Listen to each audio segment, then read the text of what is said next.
Alright, what's going on, everybody? Boilon here, and in today's video, we're not here to talk about minions. I feel like that's all we've had to talk about lately, but we're here to talk about Deathseed. So, we do have Nemesis out, and Archangel is around the corner, and I want to talk more about this team kind of in the way that I would normally, and that's through a spreadsheet. So I want to talk about the pros and cons of Deathseed. I want to talk about their stats, how they stack up with other characters right now in this patch, and some other things to look forward to, and sort of just talk about them more broadly and my expectations with this team.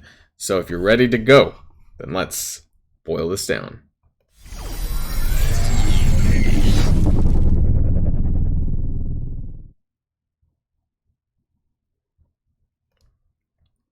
Okay, so before we get started, there's a few things that I do want to point out. Let's zoom in a little bit to get a better view. So this is going to be the Deathseed full stats with self passives. So if you notice that some of their stats look a little bit low, a lot of that is because it's not reflective of Magneto's passives or Nemesis and Archangel when it spreads to the wider team. The stat calculations for that is not as simple as me just adding on 60% to these numbers. You actually have to do it based on the base stats. I can do it, but it would take me a lot longer. So it's not like 60% on top of this number. It's less than that, but it's still pretty good anyways. So I want to talk about the characters. I want to talk about what they give to the team. Obviously, you should, go into msf.gg or go into your game and check out the characters' kits, because if you haven't already, some of them are a little bit complex or longer, especially Archangel. We'll talk a little bit about that, though. The stats here are based on level 85, 7 yellow, 5 red, blue ISO 2, gear tier 16 now, and the reason for that is, especially for Deathseed, you are going to be gear tier 16ing them, most likely both for Apocalypse and probably for Doomraid 3 and 4, which is bound to happen. Start Tech 25%. And where the characters have other passives, I have mentioned that as well. So let's start with Magneto. And his unique is Palladium, just for those who are unaware. Other characters who share that, I believe it's Brawn, I think, but outside of that, I don't think there's anyone else that's that important. So his stats are pretty good, and the reason for this, though, is because of his passives that he gets from himself. He's going to share this to the wider team, though, so down below you can see 60% resistance, 60% focus, and 30% hit points, so you can see why his focus and resistance is essentially some of the highest in the game right now with his base stat increase. His arm, a lot of this doesn't matter too much to him. His armor is in the top 60, his damage is in the top 30, and his health is ranked at 41 in the game. Obviously, the other totals, the health, damage, and armor, that's going to be brought up when you're using him in the wider team. He does go first. So, despite being speed 90, Magneto does go first at the start of the match. But then after that, he is the slowest team member at speed 90, though, despite all the bumps that you get from his passive that gives speed up when there's an enemy crit, and also the additional speed that you get from Dark Beast, which we'll talk about down below. So overall, his stats are not terrible. Actually, it's pretty respectable. But as far as his kit, was not really changed that much in his attacks, so I don't know if it's going to translate, for example, to a lot of damage. I think a lot of it's just there for additional control. And if you guys don't know that if you put the T4 into his basic, it does extend negative status effects by 1. Psylocke. Now, I think she's still the Scarlet Witch or the Phantom X of the team, and maybe it's a little bit disappointing. Her stats overall are not great, and even with the addition of the team passives, it really just means you're taking something that's, meh, to something a bit better, rather than something that started good and got even better. So yeah, it's pretty middle of the road here with Psylocke. So you can see that her health is not good as it stands by herself without the 30% that you're getting from Magneto. She's ranked 111, which is in the second half of the roster, which isn't really good at this point in the game. Her damage is top 30, so it's not terrible, but I'm not sure if her kit is going to necessarily translate to a lot of damage in practice for her, but you're going to need as much as you can get. Her armor is fairly poor, but this will get bumped up by Archangel's passive. We'll see that down below. Her focus top 30, resistance top 35, so not too terrible once you add in the 60% focus and resistance from Magneto. She should be able to do what she's supposed to do. But I still think she's kind of the weakest member, and I do want to touch on her very briefly in her kit. So a lot of her here is to do with her passive. On spawn, she gives evade, counter, and deflect to the team, and then she does this again with evade and counter if they drop below 50%. So I think that's largely her survivability mechanic for the team when they go up and below 50%. I think that's kind of what she's designed to do. Obviously, she also can transfer negative effects from the team to the enemy on her ultimate on a cooldown of 4, so you're going to need to be careful about when you want to use this. It does reduce turn bar, so there's probably going to be some validity to this. But otherwise, the most of her damage comes from this special, sort of chains around. It does some piercing damage and applies bleed, but I wouldn't say it's super significant. It does clear positive effects, and that's important. And it does clear immunity before doing the other stuff in raids. But I just don't know if this is going to translate to a lot of damage. You're going to want to run her as a strike. You're going to want to run everyone as a striker other than Dark Beast, because this is essentially Infinity Watch. Whereas Dark Beast is Nebula, and everyone else has a striker, and they do the follow-up attack. Psylocke has piercing damage here with defense down, so that's nice once you start applying the defense down. But overall, I just don't know. I don't think that... I think she's still going to be that number 5, in my opinion. But, let's carry on. So let's move on to Dark Beast. Now, Dark Beast's unique... unique for Psylocke is Astral Energy. So, shares with Icarus. I don't know if there's any other... I don't think there's any other Horseman characters that share that right now. Dark Beast is Oz Formula. You know where that's going. That shares with a lot of the Web Warriors at this point. His stats are also not super great, but he's basically designed to do other things. So I don't think that this matters too much for him.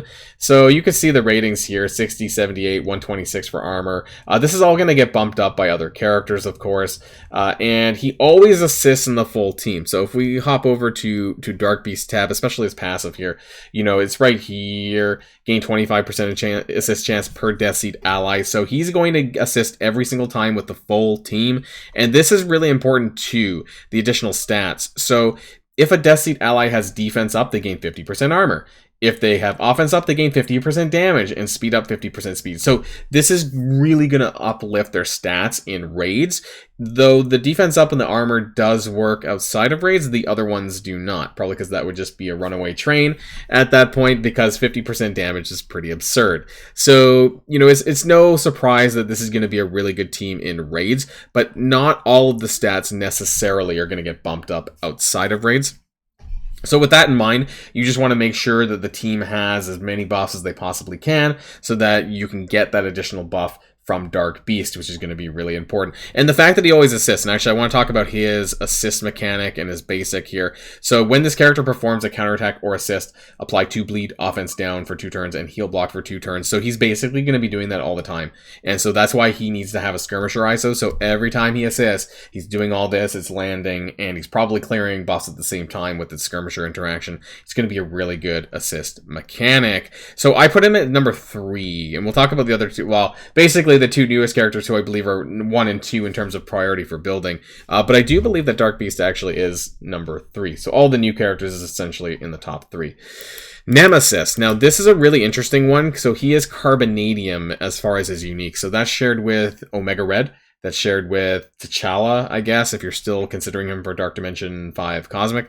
His stats are pretty good, actually, with the exception of his armor. Again, that's going to get bumped up by Archangel. But his health is pretty respectable. 37 is pretty good considering he's not a tank, really. So 700,000 hit points. His damage stat is number 8, which is really good, but that's because he has a damage passive in it. And his focus and resistance without the Magneto buffs are also pretty respectable. So he gives 30% damage to the team, and he also lowers the armor by all enemies by 30% when they have bleed. So that's going to happen from the skirmisher interaction of Dark Beast. That's the special on Psylocke. There's lots of instances where bleed is going to land on the enemies. And then on spawn, he has that 2 turns of defense up to the team. He also feels speed bar and speed up if they drop below 50% hit points. So I'm just going to double back to Nemesis passive down below here really quick. This is an in-raid mechanic though, so the on-spawn applied defense up, and then when this character or Deathseed ally drops below 50% health, fill speed bar for this character by 30% and gain speed up. And that'll also double with the Dark Beast passive as well, with the additional 50% speed, so really it's like a lot. It's the speed up plus 50% more speed, so it's pretty crazy actually when you think about it that way. So I actually really like Nemesis, and I think he gets the rating of number 2. So that means that he probably should be your top build priority. He is also an event campaign character, so I don't think that you're going to have a lot of troubles when it comes to getting stars. And of course, if you need to, he is going to be in that week 4 of the current December event store. I just don't know what his cost is going to be. But, you know, I'm looking for probably getting a 5 to a 6 star Nemesis, and that's my hopes here. I think he's a really good character. His kit is really awesome, and he also does a lot of health steal, right? That's where a lot of the additional healing for this team is going to come from. You're going to be doing AoE health steal on his ultimate. You're going to be doing more health steal from his special, and they're fairly low cooldowns, the ability. Nemesis does have a trauma in raids, AoE, which is great. And then he also applies slow for 2 turns and bleed to all enemies for 2 turns. So that's basically the passive right there, just from his AoE ultimate. So that's going to be really, really good. And I'm looking forward to using this team in full. And finally, we have Archangel. So he is Chromium. We kind of know that now. I really hope that in next week's event that they do have in the milestone Chromium as rewards. As of recording this video, depending on when this comes out, I am recording this before the Friday blog post, so I don't know at this point what's in the milestones. If there is, hopefully there is Chromium up for grabs, because I took a Zombie Iron Man to gear tier 15. And so I only have the teal chromium left, which means I'm going to need to find some orange, well, purple and orange chromium both to upgrade Archangel when his Scourge comes out. So Archangel has some pretty good stats, and that's not surprising.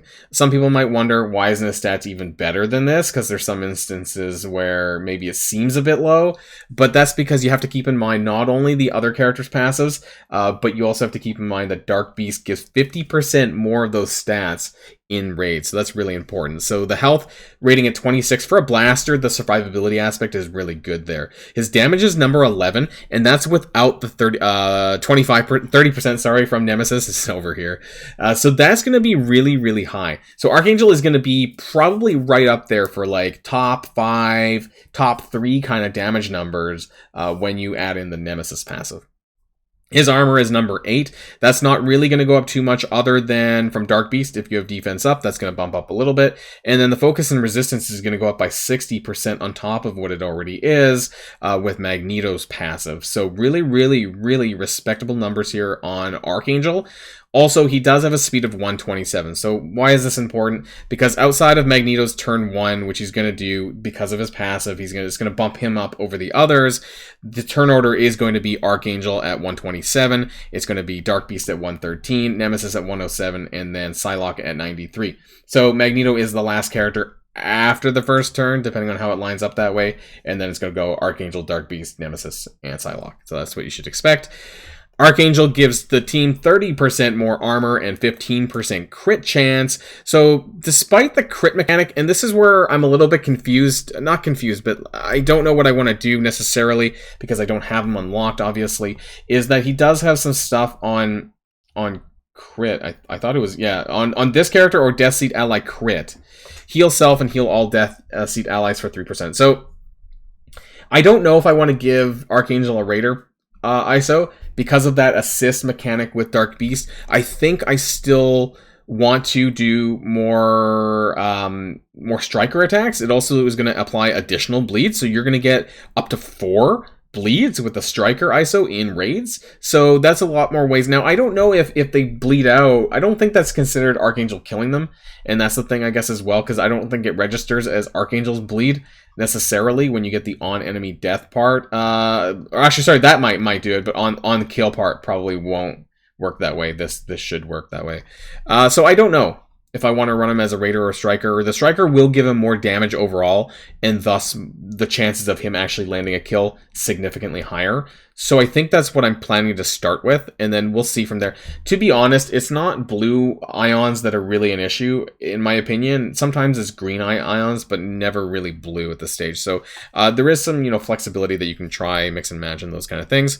And of course, he generates more ability energy for the team on kill. And as long as you bump him, yeah, make sure he's gear tier 16 or 17 or as high as you possibly can take him, level 90, because you're going to want to make sure that you're getting those kills with him. So he gets the #1 rating, of course, for the team. So 1, Archangel, 2, Nemesis, 3, Dark Beast, 4, Magneto, not Psylocke, and Psylocke is actually my 5th priority in terms of gearing. So this is the Deathseed numbers. I would be curious to see how they pan out against Astonishing X-Men. Obviously, this is going to be a better team than Astonishing X-Men, but I mean, in terms of stat numbers, like outside of raids and outside of the team passes, I just wonder where they stack up against each other. I'm going to go out on a limb and assume that Deathseed is better, though, and for the most part, all of the team passives do actually apply outside of raids, with the exception of Dark Beast's offense up and speed up to the damage portion when the team has those buffs.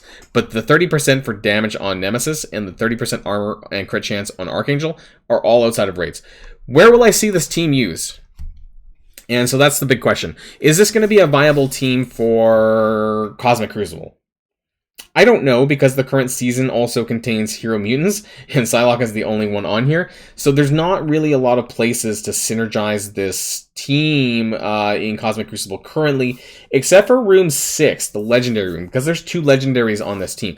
So there may be some viability, but Dark Beast kit gets severely neutered outside of raids, so I don't know how powerful this is going to be. In War, I can almost guarantee that this is going to be a better team than Astonishing X-Men or Web Warriors in terms of raid teams that are viable elsewhere. I don't know exactly who they're going to kill, but I can almost guarantee you that this will kill somebody in War, and you'll get more viability out of them on the offense, most likely, when you're actually playing with them. That's going to be really important. They're not going to be an arena team. I have my doubts of whether or not Archangel is actually going to be arena viable without Apocalypse. I don't think that you're going to be running just the 4 Horsemen, but that's just me. We'll see more when he comes out. I don't think the arena meta is going to be shooken up that much, though. That's just my opinions with 2099 and the Weaver dominance that we're seeing a lot right now. So I think that's everything. Obviously this is a raid team, so that's where you're going to get the majority of the use out of, but we do have Doom Raid 4 probably around the corner, I say by the springtime. I think that's very likely with a level cap increase. So let me know what you think about this team. I can't wait to get Archangel once we get past all the minion lanes and all that stuff, and that'll be more to come in the weeks ahead. So that's it, everyone, and until next time, stay safe and healthy, and I'll see you all later. And Boilon signing out.